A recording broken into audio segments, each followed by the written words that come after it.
2021, Eric Adams is poised to become just the second black mayor in New York City's history. That is, if he's elected this November. The Democratic nominee and Brooklyn Borough president sitting down with News 12's Kurt Semder to discuss his vision for the future of the 5 boroughs.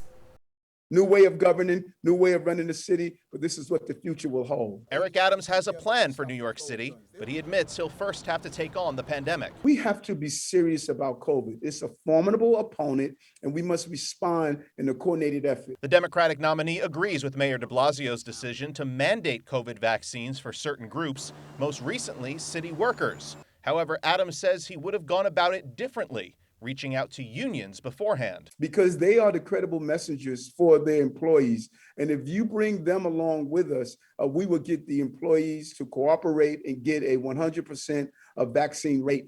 The pandemic, not the only crisis that Adams says he learned from. Hurricane Ida sounded the alarm about the city's infrastructure. And while Adams wants to prevent damage like this from happening again, we also must do intervention right now. How do we save New York?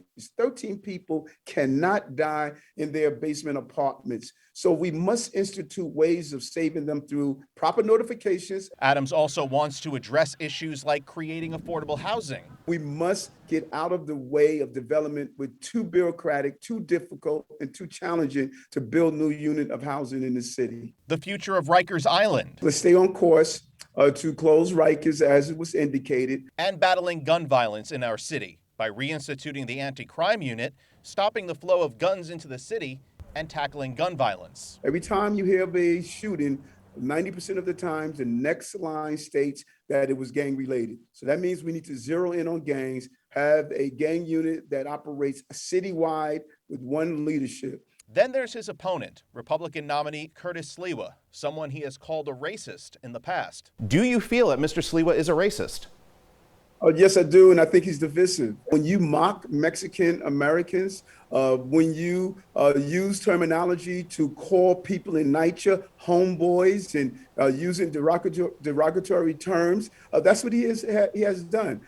Curtis is dangerous for our city, and we need to be clear on that. The voters will have the final say as early voting begins Saturday, and then on Election Day, November 2nd. Kurt Semder, News 12.